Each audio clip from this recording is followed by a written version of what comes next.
Hello, party people of the world. This episode of The First Cut is brought to you by LaCroix. LaCroix. Evan is fucking obsessed with them for some reason. To me, they just kind of taste like a dirty fish's farts. Hello, people. Today is June 22nd, 2017. Welcome to episode... Jesus Christ, what episode? Episode 6? We can't count. Yeah, episode 6 of The First Cut with DannyVNCR and Red Llama Evan Halfman. How's it going, everybody? Evan, say hello, would you? Hey, man. Everyone. Hey, everyone. All of our guys, gals, and non-binary pals, welcome back, or welcome to, if you're here for the first time. It's interesting, Beyonce and Jay-Z down there? That's, Okay, so anyways, Beyonce, okay, whatever. So today, on The First Cut, we are diving into, Evan, what is it? It is, I guess we can call it folk/experimental folk, I guess. Mm-hmm. Yeah. And what do you mean by that? Well, meaning that the choices today, we're going to be leading with something that's a little more traditional, and then the rest is going to be a little bit different. Yeah, I'll just leave it at that for now. Nice. So with that, let's stop jerking each other off and let's go ahead and dive on in. Yeah. Yes, and get into our first little dealy bop. So the first offering we have for you on this day is an artist called Shoecraft out of Snohomish, Washington, which many of you may not know is actually remarkably close to where we hail from. We're from just slightly up north in Skagit County, Washington. So it's very cool to actually be featuring a very local artist. So shout out to Shoecraft. And this is The Whisper 2 by Shoecraft.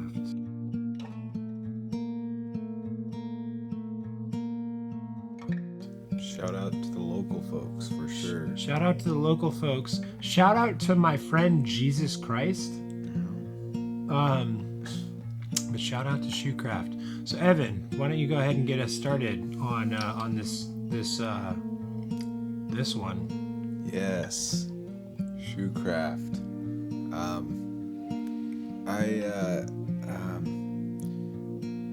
I don't know. I don't remember when I heard this band in my discovery process, but I was on the fence initially for some reason or another. I think when I first heard it, as you can hear, sounds it's very like gentle and pastoral and like has like, I don't know, it makes me think a lot of like Fleet Fox's self-titled album, which I love. That album is like in my DNA at this point, but for some reason or another it didn't really hit me. It didn't strike me. I think I was just looking for something really different,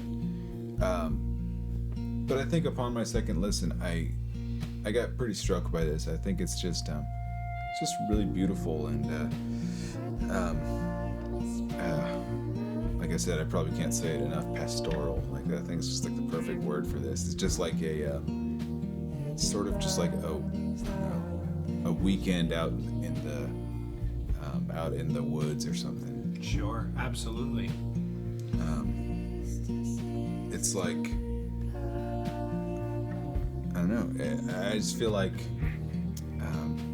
I can't think of any parts specifically in the songs, but there's like a subtle use here of like some interesting dynamics, and I think there's like I don't know, sort of like a quiet intensity, I think, in the way that these songs are recorded. For instance, it just, for this song it's playing, which is the first track, it there's a sound that, as if the player or the musicians in this band were performing as softly as they could, and they just had the equipment turned all the way up, like the mic pre and the microphone's turned all the way up.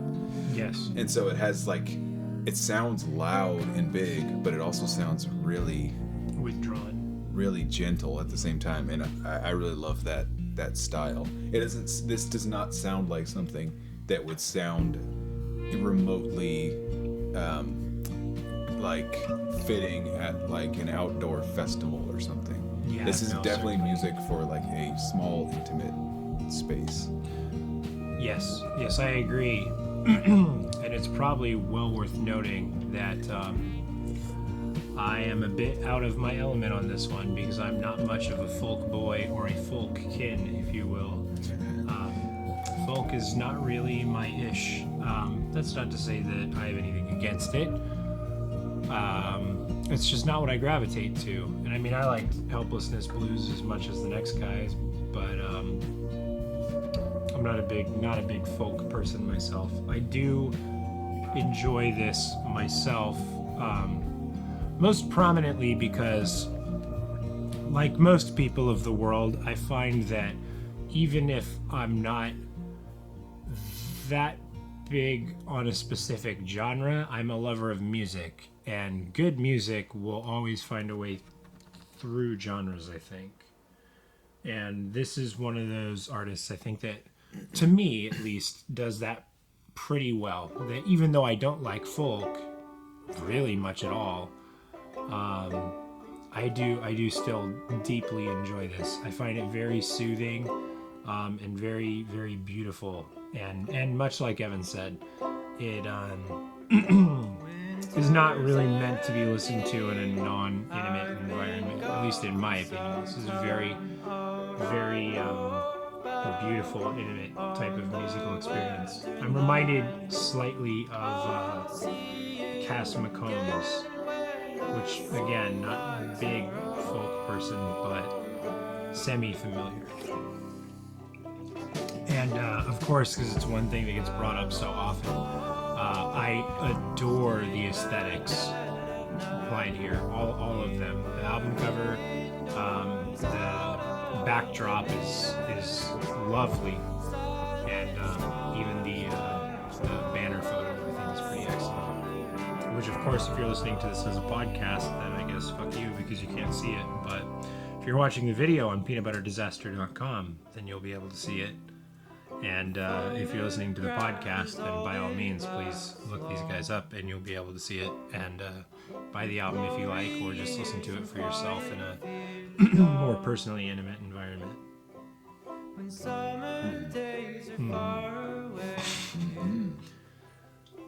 Evan, do you have anything you would like to add on to that or whatnot?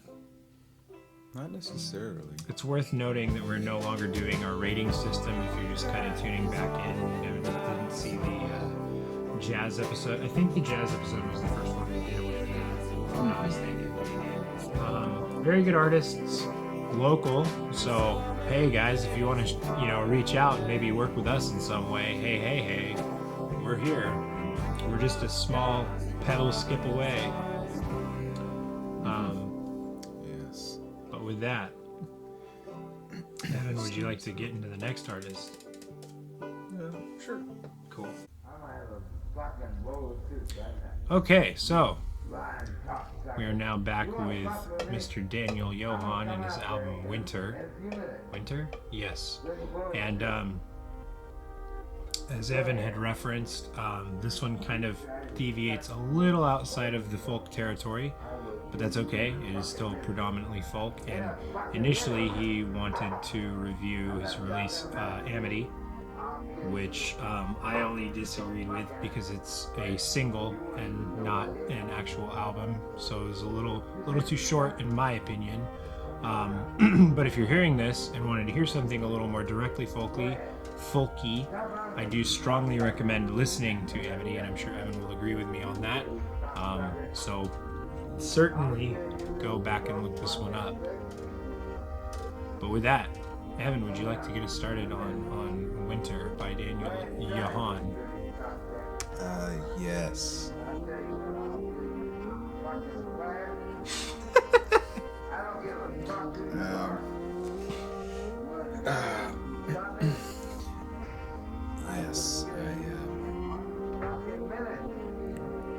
like this one.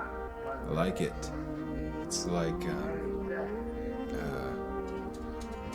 it's definitely like, I mean, as we can tell with like this weird intro, which I don't know what this is from, but that's my dad. Mm-hmm. Yeah.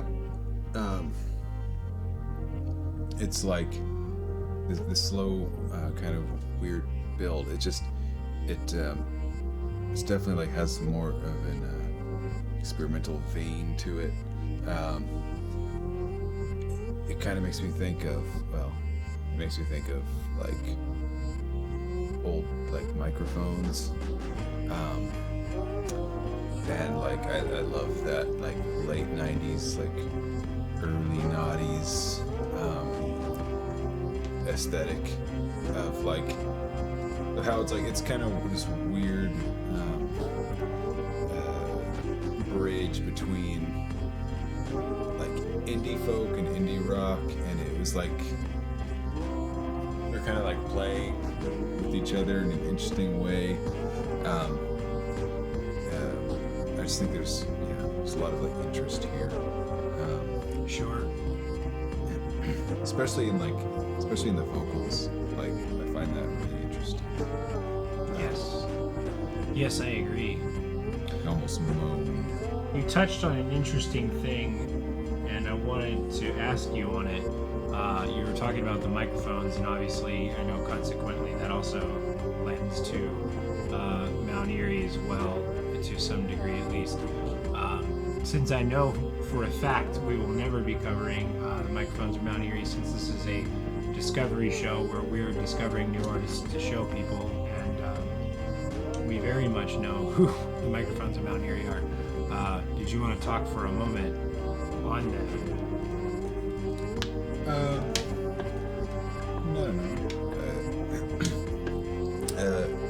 Yeah, microphones, Mount Erie. It's just one guy, Phil Elverum. From Anacortes, which is also within Skagit County, like us. And he just, I mean, I don't know what to say. I mean, I don't know what to say without like feeling like I would just ramble, but I mean, sure, it just makes really, really beautiful music, and he's been making beautiful music for a long time, and it's just really, just extremely unique. Like, it's really hard to pin down what his sound is like, but it's definitely like, it's like, I feel like for his whole career, he's like been trying to elaborate on themes of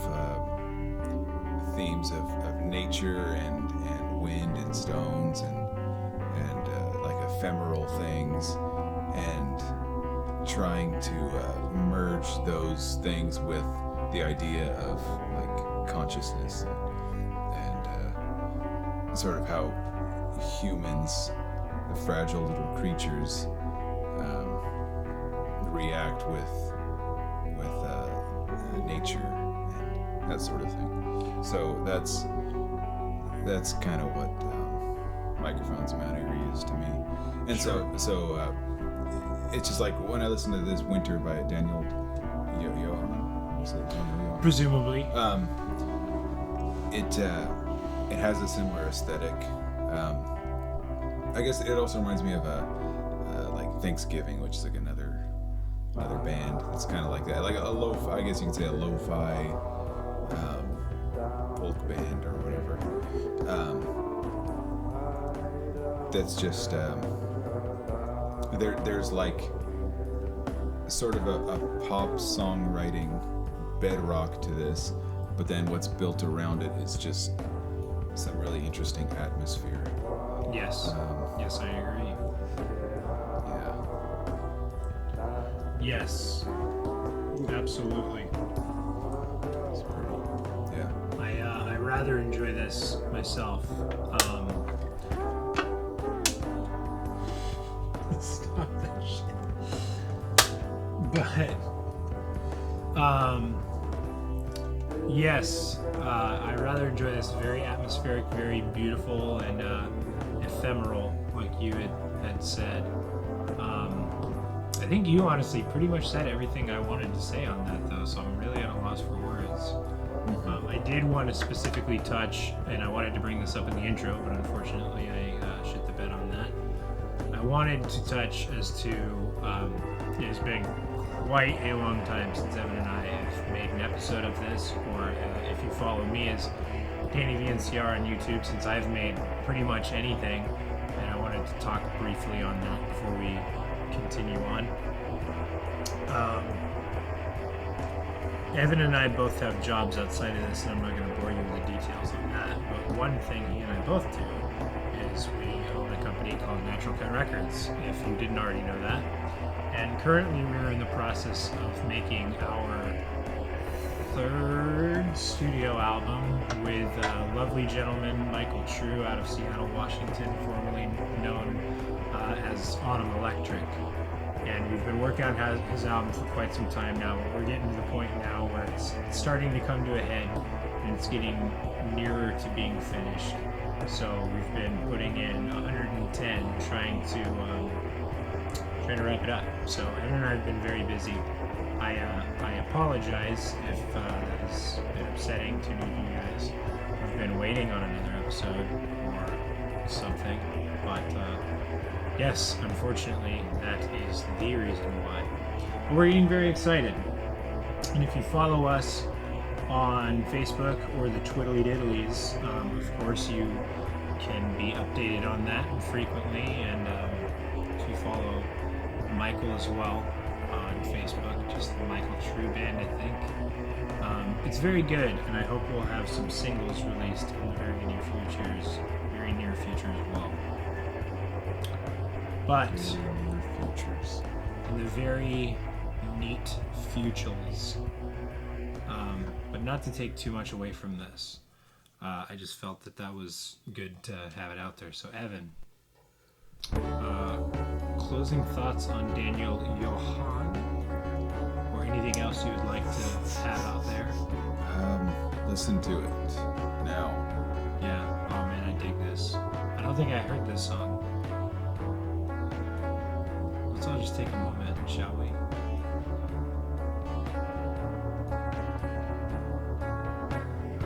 Yes. Okay, so, anyways, on to the next artist we go. Alrighty, so into our final selection for the evening, we have, is it Päfgens or Päfgens? I see the little umlaut up there. Well, because I don't speak German, and I'll just anglicize it. Okay. As to make it easier for me to say, and then I'll just be corrected later. That's okay. Fine for me. So Päfgens. Sure. I'm gonna say Päfgens. Will just sound weird going between each other. And Tiny Old Hands. This is the song Willem. Yes. So Päfgens, Evan, would you like to open up?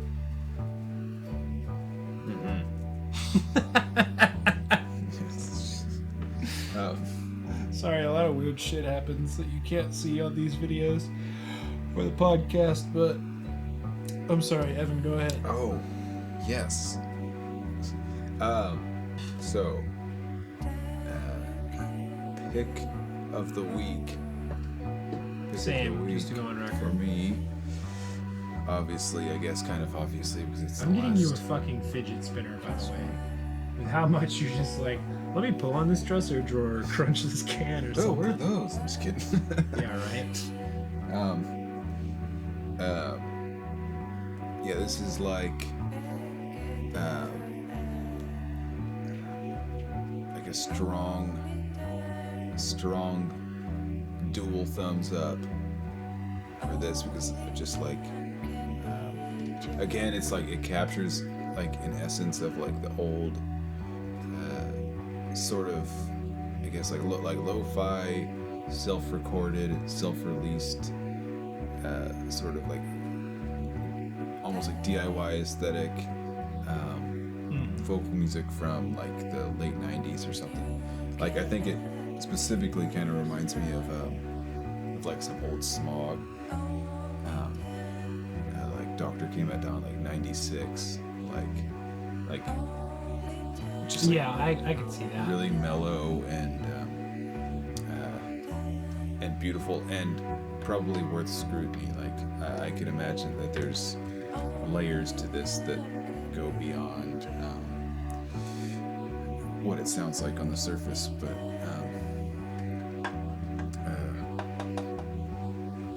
it's just like everything about this band's aesthetic is like, it just feels like home, I guess. Like the beautiful cover photo. The fact that they're German is kind of cool. It's just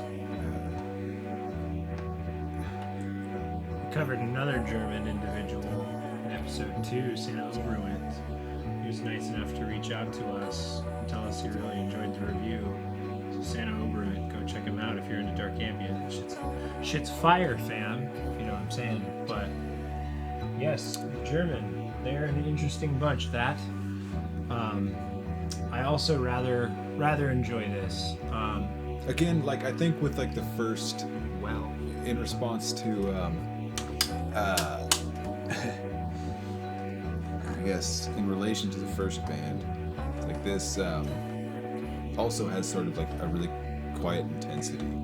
I agree It with sounds that. like it was recorded like the machinery or the equipment or whatever was turned up very hot, but it was recorded, like performed very quietly. And by doing that, there's just this really soft, like intimate, but also sounds like it can just burst at any moment. There's this aesthetic to it that, I don't know, it's almost like the beautiful of that, the beautiful look of the cover, or the banner photo, I guess you'd call it there, where like it almost looks like there's these like sleeping mountains, but this light here that's coming over the horizon is about to just burst. And Or like that balloon full of blood in Stephen King's It. yeah, Stephen King's It. Yes. Yes. Even that fucking can. Oh, whoops. Yes, this is similarly to the point I had made on the first one. This seems to transcend folk to me, and I think that's a huge part of why I really enjoy it. Not again to say that I genuinely dislike folk. It's just very, very rare that I find folk that I enjoy. But to me, this is one of those. It definitely is grounded in folk, but it seems to do so much outside of it that it's very applicable for me. And it gets into that big atmospheric. I struggle with saying electronic or synth, but I guess that is kind of true territories that I really enjoy. But I love big swelling atmospheres. Well, there's Post rock like, and things of the sort like that too. there's a lot of like play with like obviously like a delay here is like a big, like the way delay is used in this music doesn't sound just like an effect. I mean, it sounds like another instrument almost. It sounds like Sure. there's like this. I mean, I wouldn't say it's like, oh, an interesting way to use delay. That's not the right way to put it, but it's just like it adds a lot of that atmosphere, a lot of like that, really like, I guess, a modest sort of atmosphere. Because this music doesn't sound extremely affected. It's it doesn't sound like there's 100 plugins on it. I mean, it sounds very modest. There's a part of me that agrees with you and a part of me that definitely harshly disagrees with you. But that's more, I'll say that I feel like to some degree, with all of the engineering work we've been doing, I feel like I own an engineer's mind and an enthusiast's mind. And the enthusiast mind is more, well, let me reverse that. The engineer mind is more like, well, obviously you can't achieve this sound organically, and I can think of all of the ways that you can achieve it with plugins and effects and things like that. So obviously when I think of that, I think, well, no, this does sound very wet tonally to me. But the enthusiast who's more enthralled in actually just listening to the music and not trying to dissect it does agree with you. More in that it feels not necessarily the tone isn't wet and deeply affected, but it's smooth. And most times when tones are deeply affected, in my opinion, they're not smooth. They don't feel atmospheric, they feel computerized. And this does not feel that way. So in that way, I certainly do agree with you on that point. Yeah, I mean, I don't know if your headphones are just louder or something, but to me, I mean, I hear guitar and like vocals and mainly those two things, and they don't sound like extremely affected. So like that's why I say it just sounds like a really modest arrangement with like a delay pedal. It's not that my headphones are louder, it's that my ears are better. No, I'm just kidding. Yeah, no, I mean, it certainly does, it does sound pretty modest. But, anywho, that's all aside from the point. Yes, Tiny Old Hands by Päfgens, I'm not sure. I may as well just say Päfgens, so at least we're congruent. Very enjoyable that. It's like I feel like this band, like, just if I saw this band doing a set in an old church or something like that, I feel like there would be a really like interesting natural atmosphere.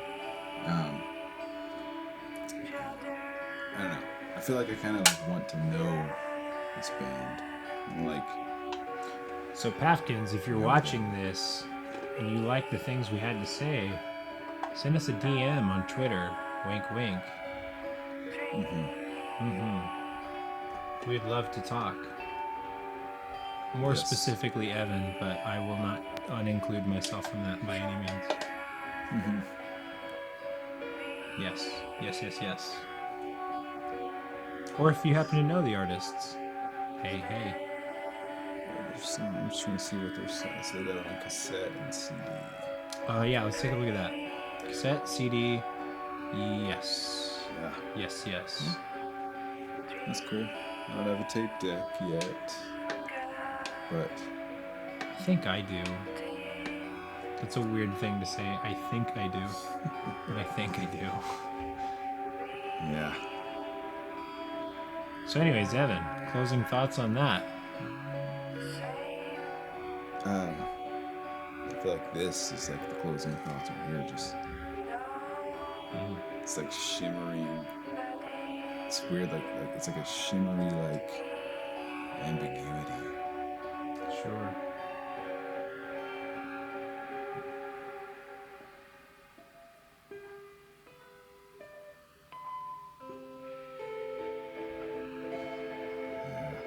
Yeah, I like this.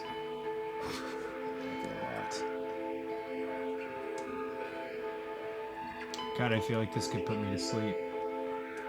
Like, not in a bad way, but it's very relaxing. I'm having a hard time focusing even. So with that, I guess we'll go ahead and close on out. Follow us on Twitter if you haven't already. Subscribe to our podcast if you would, and like and comment, all of that happy fun stuff. And follow us on peanutbutterdisaster.com too, where you'll get to actually watch the visual podcast. It's so much better with visuals. I mean, it's actually almost really no different unless you want to see the things that we're talking about. But I mean, that's nice in its own way. But yes, follow us on Twitter at DannyVNCR is mine. You're at Evan Half still, or did we get to Red Llama? Just Evan Half. Evan Half for Mr. Red Llama himself, Evan Halfman. And of course, follow the label, Natural Cut Records on Facebook. We're the only one, so pretty easy to find. And with that, if you've been out and you've been drinking or doing the meths, get home safely, have a designated driver, all of that, and don't smoke meth to begin with. Have a good night, everyone. Yeah. Yes. See you later. See you in your dreams tonight.